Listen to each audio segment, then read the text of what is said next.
तो हिमाचल प्रदेश में कोरोना के मामलों में लगातार कमी दर्ज की जा रही है। अगर बात बीते दिनों की करें तो कोरोना के 1523 नए मामले सामने आए और अगर बात जिलों की करें तो कांगड़ा जिले में सबसे ज्यादा 425 मामले सामने आए हैं।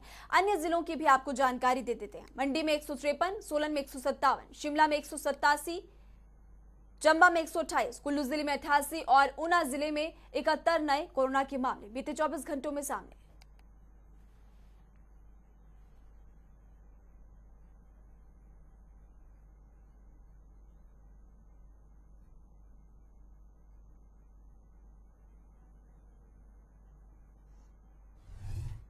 तो प्रदेश में कुल कोरोना संक्रमितों का आंकड़ा 1,87,342 हो चुका है।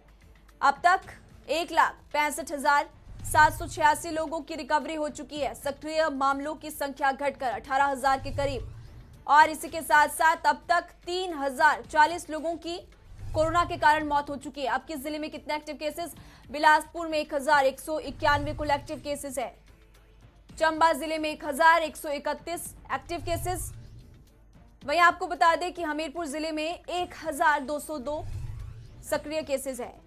कांगड़ा जिले में आंकड़ा सबसे ज्यादा 5,220 कुल एक्टिव केसेस। किन्नौर जिले में 429।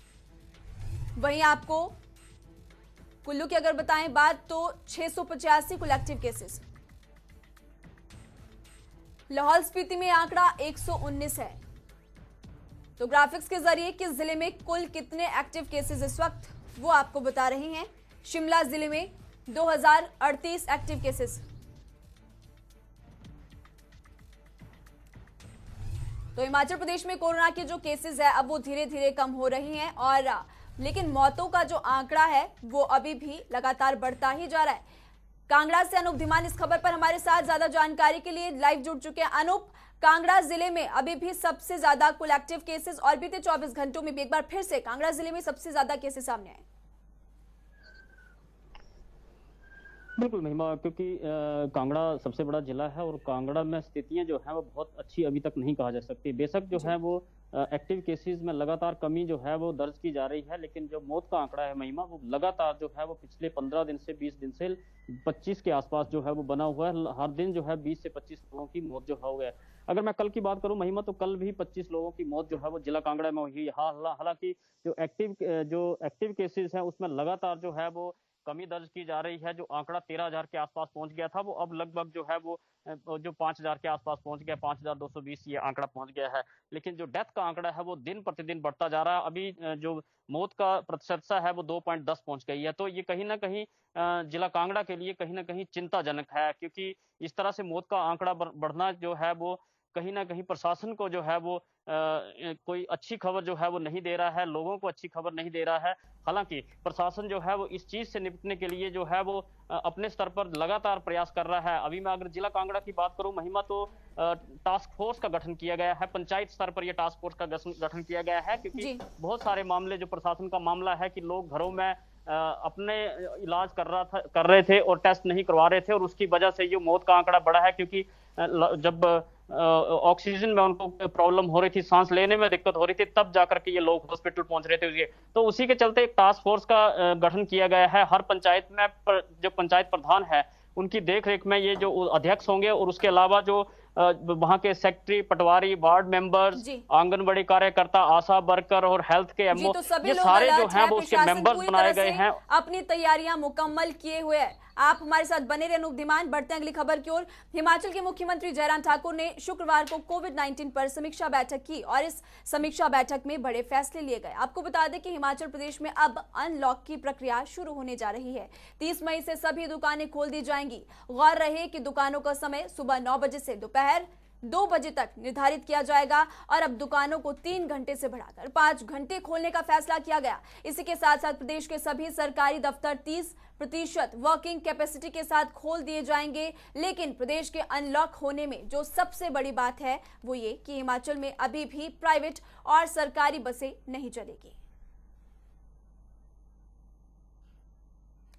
तो हिमाचल कैबिनेट के फैसले। शनिवार रविवार को रोजमर्रा की दुकानें खोलने का फैसला किया गया। फार्मेसी, सब्जी, ब्रेड की बिक्री सुबह 9 बजे से लेकर दोपहर 2 बजे तक, यानी कि टाइमिंग 5 घंटे बढ़ा दी गई है। जरूरी सामान की दुकानों को भी छोड़कर बाकी व्यापारिक दुकानें खुली रहेंगी। सरकारी दफ्तर 31 मई से 30% स्टाफ के साथ खुलेंगे।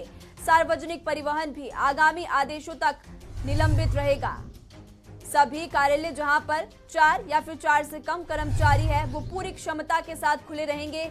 सरकारी विभाग, लोकल बॉडी आदि में भी 3% स्टाफ को मंजूरी दी गई है। शिक्षण संस्थान खोलने पर 5 जून को विचार किया जाएगा और सार्वजनिक परिवहन खोलने के अलावा बाकी फैसले भी 5 जून को जो होने वाली है कैबिनेट की बैठक, उसमें फैसला लिया जाएगा।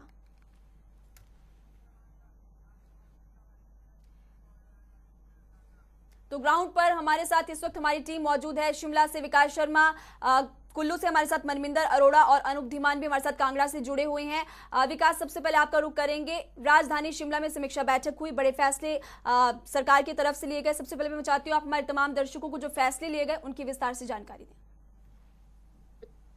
महत्वपूर्ण हो जाती है महिमा। यहाँ पर सबसे पहले अर्थव्यवस्था को पटरी पर लाना है, क्योंकि अर्थव्यवस्था फिर से पटरी से उतर चुकी है। ऐसे में सरकार के लिए बहुत बड़ी चुनौती है कि अब अर्थव्यवस्था को पटरी पर लाने के लिए जो दुकानदार है, जो बिजनेस है हिमाचल प्रदेश में, जो व्यापार होता है, उसको वापस कैसे पटरी पर लाया जाना। इसके साथ ही ये कहा जा रहा था कि पर्यटन जो व्यवसाय है उससे जुड़े बहुत से लोग हैं, क्योंकि पर्यटन को बहुत बड़ा झटका यहाँ पर लगा है। पूरी तरह से पर्यटन कारोबार भी पटरी से उतर चुका है।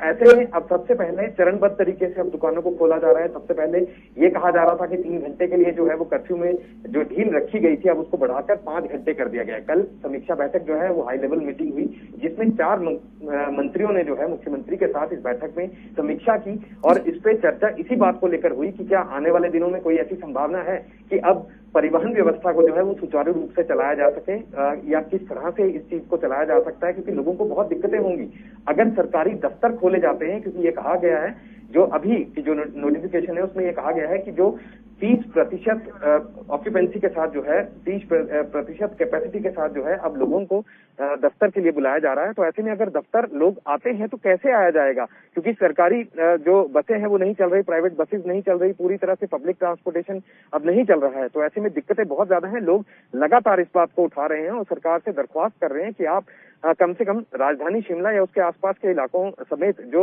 राज्य के जो बाकी दफ्तर हैं उनके लिए स्पेशल सर्विसेज जो है वो अरेंज करें, या फिर परिवहन व्यवस्था को सुचारू रूप से चलाने में सरकार कोई पहल करे। इस बाबत भी निर्णय जरूर लिया जाएगा। अब हिमाचल प्रदेश लगातार बढ़ता जा रहा है, क्योंकि व्यवस्थाओं को भी ध्यान में रखना होगा। अर्थव्यवस्था को इससे काफी ज्यादा नुकसान हो रहा है। इसी के साथ साथ कुल्लू से अनूप धीमान, मनमिंदर अरोड़ा भी हमारे साथ जुड़े हैं। मनमिंदर, आपसे जानना चाहेंगे कुल्लू में ताजा आंकड़े क्या कुछ है कोरोना के? देखिए, अभी कुल्लू में जो है कुल जो आंकड़े हैं अभी 685 हैं जो, और जिसके बाद जो सबसे बड़ी बात है कि महिमा काफी दिन के बाद जो कल फिर एक बार फिर जो काफी ज्यादा जो मामले कुल्लू जिला में आए हैं, लगभग 88 जो मामले आए, उनकी 700 जो 6 सैंपल लिए गए थे उसमें 88 नए मामले सामने आए थे। हालांकि ये जरूर अब चिंता का विषय, क्योंकि पीछे काफी दिनों से लगातार जो मामले आने में गिरावट थी, लेकिन एकदम अब कल के बाद जो आंकड़े बनने शुरू हो गए तो ये चिंता का विषय जरूर है। जी मनमिंदर, आप हमारे साथ बने रहिए। अनूप धीमान, कांगड़ा की अगर बात करें तो आपने बताया कि टास्क फोर्स यहां पर बनाई जा रही है। कैसे वो टास्क फोर्स काम करेगी और क्या कुछ व्यवस्था है उसको लेकर की जा रही है? देखिए महिमा, ये टास्क फोर्स जो है वो पंचायत स्तर पे होगी। जो पंचायत के प्रधान हैं उसके अध्यक्ष होंगे और उसके जो वार्ड मेंबर हैं उसके मेंबर रहेंगे। उसके साथ साथ जो आंगनबाड़ी कार्यकर्ता या लोकल पटवारी है, और उसके साथ सबसे अहम जो मेंबर बनाया गया है, जो टीचर हैं, जो अध्यापक होंगे उस पंचायत में, वो भी उस टास्क फोर्स के मेंबर होंगे। और इनका काम होगा कि जो उस पंचायत में जो लोग जो हैं जिनमें सिम्टोमेटिक है, कोई बुखार है, सर्दी जुकाम है, उनको जो उनके टेस्ट करवाना जो है वो सबसे अहम है। दूसरी बात, जो पॉजिटिव आ रहे हैं और उनको होम आइसोलेशन में रखा है, उनकी देखरेख करना। तो ये एक पूरा सिस्टम तैयार किया गया है, पूरा मैकेनिज्म तैयार किया गया है गांव के स्तर से, ताकि क्योंकि अभी जो केसेस ज्यादा आ रहे हैं वो गांव से आ रहे हैं, शहर में केसेस जो वो कम हो गए हैं। जो अभी तक केसेस आ रहे हैं वो गांव से आ रहे हैं। तो ये जिला प्रशासन ने ये डिस्ट्रिक्ट कांगड़ा में ये नई पहल की है कि गांव के स्तर पर लोगों को वहीं पर आइडेंटिफाई कर लिया जाए कि कौन पॉजिटिव है, कौन नेगेटिव है, या इसी तरह से, क्योंकि डेथ का आंकड़ा जो है वो जिला कांगड़ा में कहीं न कहीं चिंता का विषय है, तो इसके ऊपर जो है वो पूरी तरह से काम किया जा रहा है। इसके साथ साथ जो बाहरी राज्यों से या कोई हॉटस्पॉट है वहां से जो लोग आएंगे उनको भी आइडेंटिफाई किया जाएगा, उनको क्वारंटीन किया जाएगा। अगर किसी को घर में क्वारंटीन करने की व्यवस्था नहीं है तो उसके लिए जो इंस्टीट्यूशनल क्वारंटीन की व्यवस्था जो है वो पंचायत स्तर पर की जाएगी। तो ये सारी व्यवस्थाएं जो हैं ये कहीं ना कहीं जिला प्रशासन कर रहा है ताकि कोरोना पर जो है वो पूरी तरह से काबू पाया जा सके। क्योंकि जी हाँ, तो कोरोना पर काबू पाना भी अब बेहद आवश्यक है, क्योंकि सबसे ज्यादा मामले अनूप कांगड़ा से सामने आ रहे हैं। विकास, अब जिस तरह से अनलॉक की प्रक्रिया शुरू हो चुकी, तो कहीं ना कहीं व्यापारी वर्ग को इससे एक बड़ी राहत मिलने वाली है।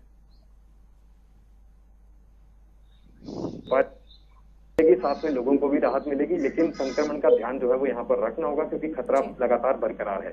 ऐसे में 5 घंटे 5 दिन, हफ्ते में सिर्फ 5 दिन के लिए जो है ये दुकानें खोले जाने का बात जो है वो हुई है, और इस पर निर्णय आखिरी जो है मुख्यमंत्री ने पिछले कर लिया है। लेकिन आने वाले दिनों में रियायतें किस तरह से बढ़ सकती हैं, या फिर जो संक्रमण का खतरा है, क्योंकि संक्रमण का खतरा भी कम नहीं हुआ है, हालांकि मामले तेजी से कम हो रहे हैं, गिरावट जो है वो लगातार दर्ज की जा रही है, इसके साथ ही जो रिकवरी रेट है वो बहुत बेहतर जा रहा है, लेकिन जो मौत का आंकड़ा है वो नहीं संभल रहा है। ऐसे में दिक्कत बहुत ज्यादा है।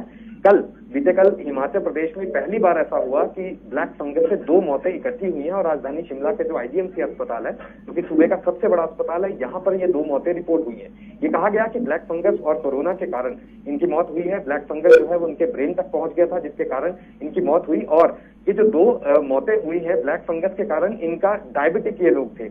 एक तो जिला सोलन के कसौली का मामला था, दूसरा मामला जो है वो हमीरपुर का था, लेकिन बहुत जल्दी ही इनकी मौत हो गई। ये बताया जा रहा है कि बहुत क्रिटिकल कंडीशन, यानी कि गंभीर रूप से संक्रमित थे ये दोनों ही पेशेंट। और ऐसे में अब राज्य सरकार की चिंता कोरोना से तो पहले से ही थी, लेकिन ब्लैक फंगस ने चिंताएं और बढ़ा दी हैं। अब दूसरी तरफ अनलॉक की प्रक्रिया जो है वो शुरू हो गई है, रियायतें लोगों को दी जानी है। तो ऐसे में परिवहन व्यवस्था को किस तरह से चलाया जाना है, स्कूल्स को भी आने वाले दिनों में खोलना है, ये तमाम चीजें जो है 5 तारीख को जो कैबिनेट की बैठक होगी उसमें ये चर्चा जो है वो इस बाबत की जाएगी, और अगले जो निर्णय है वो ठीक के बाद वहां पर लिया जाएगा। जी विकास, तो 5 तारीख को एक बार फिर से हिमाचल मंत्रिमंडल की बैठक होने वाली, उसमें फैसले और ज्यादा लिए जाएंगे। विकास, अनूप धीमान और मनविंदर अरोड़ा, शुक्रिया इस तमाम जानकारी के लिए। आप ग्राउंड पर अपनी नजर बना के रखिएगा, हम आपसे आगे भी अपडेट लेंगे। इसी बीच एक बड़ी खबर आ रही, आपको इस वक्त की बड़ी और अहम जानकारी से रूबरू करवाते हैं, जो कि राजधानी शिमला से सामने आ रही है। सीएम जयराम ठाकुर की तरफ से बयान दिया गया है, हर व्यक्ति की जिंदगी को बचाने का प्रयास सरकार की तरफ से लगातार किया जा रहा है। हर बीमार व्यक्ति अपना कोविड टेस्ट करवाएं, सीएम जयराम ठाकुर की तरफ से अपील की गई है। लोग खुद उपचार के लिए आगे आएं। इसी मौके पर मीडिया से मुखातिब होते हुए सीएम जयराम ठाकुर ने क्या कुछ कहा, वो भी आपको सुनाएं। जो कोविड के पेशेंट यहाँ एडमिट थे, उसमें अभी तक हमारे हिमाचल में 5 केसेस जो है वो ब्लैक फंगस के बीच में आए थे, और 5 में से 2 की दुखद मृत्यु हुई है। सरकार की ओर से, स्वास्थ्य विभाग की ओर से हर संभव प्रयत्न इस दिशा में किया जा रहा है कि हर व्यक्ति की ज़िंदगी को हम बचा सके इस कोविड के सारे इस दौर में। लेकिन फिर भी उसके बावजूद दोनों काफ़ी ज़्यादा संक्रमित थे, और काफ़ी प्रयास हुआ विभाग की ओर से उनके ट्रीटमेंट के लिए, लेकिन फिर भी उसके बावजूद उनको बचा नहीं पाए, और इस बात का हमको दुख है। मैं इस बात को लेकर के बार बार निवेदन कर चुका हूँ, आज भी करना चाहूँगा कि कोविड का पेशेंट कोई भी हो, चाहे वो होम आइसोलेशन में है, चाहे वह होम आइसोलेशन में नहीं है, तो कहीं अगर सर्दी, जुकाम, बुखार ऐसी स्थिति महसूस कर रहा है, तुरंत डॉक्टर को वो सूचना दे, टेस्ट करवाए, ताकि हम ट्रीटमेंट में विलम्ब ना कर सकें। अभी हमारे पास हिमाचल प्रदेश में ये स्थिति है कि 40,000 से हमारा एक्टिव केस का आंकड़ा कम होकर के 20,000 तक पहुंचा है। हमारे पास ना तो बेड की कमी है, ना ही ऑक्सीजन की कमी है, ना ही डॉक्टर्स की कमी है, ना किसी और चीज़ की कमी है। हम चाह रहे हैं कि जो भी पेशेंट कोविड का संक्रमित होकर के कहीं भी है, वो आगे आकर के अपना ट्रीटमेंट जो है वो ठीक प्रकार से करने के लिए हॉस्पिटल आए, और हॉस्पिटल में आकर के हम उनको बेहतरीन उपचार दे सके, इलाज कर सके उनका, ताकि ऐसी परिस्थिति के दौर में से जाना ना पड़े जिसमें जीवन के लिए संकट पैदा हो जाए। हिमाचल प्रदेश बीजेपी व्यापार प्रकोष्ठ का प्रतिनिधिमंडल शुक्रवार को मुख्यमंत्री जयराम ठाकुर से मिला और व्यापारियों की समस्याओं पर चर्चा की। इस मौके पर उन्होंने सीएम को ज्ञापन भी सौंपा। प्रकोष्ठ ने मांग की है कि अगर कोरोना कर्फ्यू बढ़ाया जाता है तो व्यापारिक संगठन शाम 5 बजे से लेकर शाम 5 बजे तक खोलने की अनुमति दी जाए। इस मौके पर सीएम जयराम ठाकुर ने क्या कुछ कहा, सुनिए। व्यापार मंडल ने अपनी बात कही है। उनका कहना है कि इस कर्फ्यू के दौरान प्रभावित हुए हैं, स्वाभाविक रूप से वो भी, और उसमें वो मदद चाहते हैं। अब चाह रहे हैं कि अगर हिमाचल प्रदेश में 1 तारीख के बाद आप शुरुआत कर रहे हैं, जैसे अनलॉक फेज जिसको बोल सकते हैं कर्फ्यू का, तो उसमें शुरुआत इस तरह से की जाए कि व्यापारियों को भी उसमें काम करने के लिए जो है वो समय मिल पाए। अभी तक जो सुझाव आए थे, कुछ अलग अलग जगह से अलग अलग तरह के सुझाव आ रहे हैं। उसमें एक सुझाव ये भी अब की बार कहा गया कि जो विंडो समय की है उसको कम ना रखा जाए, उसको थोड़ा बड़ा किया जाए, ताकि सोशल डिस्टेंसिंग, क्राउडिंग और जो जिसको हम चाहते नहीं है कोविड के कारण, उसमें जो है उसमें मदद मिलेगी, ऐसा सुझाव उनका है। तो कोरोना के इस दौर में साथ चलने के बजाय कांग्रेस राजनीति कर रही है, ये बात हिमाचल प्रदेश के मुख्यमंत्री जयराम ठाकुर ने कही। सुनिए। मालूम नहीं, अगर उनके पास कोई आंकड़े हैं तो बताएं, हम उन सारी चीजों की जांच करेंगे। कहना एक बात होती है, तथ्य पर कहना अलग बात होती है। ऐसी परिस्थिति में जब इतना बड़ा संकट चल रहा है देश में, प्रदेश में, और उस संकट के दौर में से हम सब लोग गुजर रहे हैं, एक एक चीज के लिए सुबह से शाम तक हम लोग जो है उसके लिए तैयारी कर रहे हैं।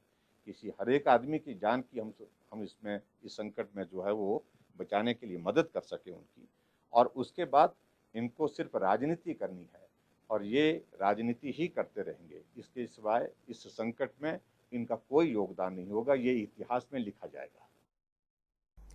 तो चलिए इसी बीच एक बड़ी खबर आपको बताते हैं। हिमाचल प्रदेश से ही सामने आ रही इस वक्त की बड़ी खबर। 5 जून को हिमाचल कैबिनेट की बैठक होगी। परिवहन सेवाएं बहाल करने पर इस बैठक में चर्चा की जाएगी। परिवहन विभाग को नई एसओपी तैयार करने के आदेश यहां पर दे दिए गए हैं। 50% ऑक्यूपेंसी के साथ बसें चलाने पर विचार करें। सूत्रों के हवाले से इस वक्त की बड़ी खबर आपको बता रहे हैं। बाहरी राज्यों के लिए बसें चलाने पर फिलहाल सरकार सहमत नहीं है। शिमला से इस वक्त की बड़ी खबर। 5 जून को हिमाचल कैबिनेट की बैठक होगी।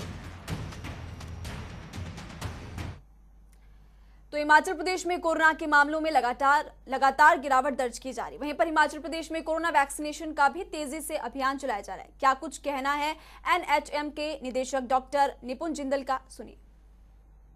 प्रदेश के अंदर कोविड-19 वैक्सीनेशन की स्थिति की बात करें तो इस समय प्रदेश के अंदर जो लगभग पॉपुलेशन है जिनको वैक्सीनेट किया जा चुका है पहली डोज के साथ 27.4% है। जो एलिजिबल बेनिफिशरीज हैं 18+ जो जितने भी लोग हैं प्रदेश के अंदर उनकी 34% वैक्सीनेशन की जा चुकी है, और जो 45+ लोग हैं उनकी 89.4% जो वैक्सीनेशन है वो अब तक की जा चुकी है।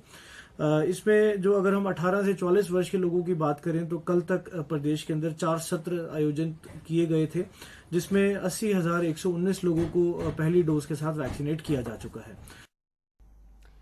तो हिमाचल प्रदेश को अगले महीने आने वाली कोरोना वैक्सीन की मात्रा बढ़ने से बड़ी राहत मिली है। आपको बता दें कि 31 मई तक यहां का कोटा पूरा हो रहा था, लेकिन अगले महीने जो डोज हिमाचल को आनी थी वो काफी कम थी, परंतु अब इसमें बढ़ोतरी की गई है, जिससे एक बड़ी राहत प्रदेश को मिलेगी। दरअसल सीरम इंस्टीट्यूट से जो कोरोना वैक्सीन हिमाचल को अब मिलेगी उसके अनुसार 18 से 44 आयु वर्ग के लिए कुल 1,67,180 डोज आएगी। इससे पहले इस आयु वर्ग के लिए 1,19,760 डोज आनी थी, जो कि पर्याप्त नहीं थी। यहां पर कई तरह के सवाल उठ रहे थे, जिसके बाद सरकार ने इस मामले को सीरम इंस्टीट्यूट से उठाया, साथ ही केंद्र सरकार से भी बात की गई थी। ऐसे में पिछले गुरुवार देर रात को सीरम इंस्टीट्यूट की तरफ से जानकारी दी गई कि वो वैक्सीन की ज्यादा मात्रा हिमाचल भेज रहे हैं। चलिए एक बार आपको ग्राफिक्स के जरिए बताते हैं कि प्रदेश में 18 से 44 साल के कितने लोगों को अब तक वैक्सीन लग चुकी है। तो अभी तक 18 से 44 आयु वर्ग को 4 सत्रों में वैक्सीन लगाई गई है। अब तक 80,119 लोगों को वैक्सीन लगाई जा चुकी है। 34% 18+ लोगों को वैक्सीनेट किया गया, और वहीं 44 साल से ऊपर की उम्र वालों को 89.4% तक वैक्सीन लगाई जा चुकी है। तो कोरोना संक्रमण से बचने के लिए लोग वैक्सीन लगाना चाहते हैं, लेकिन वैक्सीन के स्लॉट बुक करवाना लोगों के लिए बड़ी चुनौती बन चुका है। आपको बता दें कि ज्यादातर लोगों की बुकिंग नहीं हो रही, क्योंकि वैक्सीन लगाने के केंद्र कुछ ही सेकंड बाद बुक दिखाई पड़ते हैं, जिसके बाद 18 से 44 साल के युवाओं में काफी निराशा भी देखी जा रही। इस व्यवस्था को लेकर कई जिलों में विरोध हो रहा है, लेकिन इस व्यवस्था को अभी तक सुधारा नहीं जा रहा, जिसके चलते कोरोना वैक्सीन का लक्ष्य भी पूरा नहीं हो रहा है। मुख्य चिकित्सा अधिकारी राजन उपल ने जब इस बारे में पूछा गया तो उन्होंने बताया कि अभी तक केवल 70% युवाओं को ही वैक्सीन लग पा रही है। 700 के करीब यहाँ लग गई है और टारगेट की बात करें तो 70% के करीब अचीव एक दिन में अचीव कर रहे हैं, तो वही आपका 80-90% के करीब लोग पहुँच जाते हैं। कई जगह 70% भी पहुँचते हैं, क्योंकि बेसिकली जब ये स्लॉट बुक करते हैं तो दूर के लोग होते हैं, तो वो फिर बुकिंग तो कर देते हैं पर आते हैं। वैक्सीन हमारे पास सफिशिएंट मात्रा में है अपने टारगेट के हिसाब से। और सर स्टोरेज के अकॉर्डिंग अभी तकरीबन ये 2,500-3 हज़ार के करीब और वैक्सीनेट हो सकते हैं। तो हिमाचल की खबरों में अभी के लिए फिलहाल इतने। वक्त हो चला एक छोटे से ब्रेक का, हम फौरन वापस लौट रहे हैं।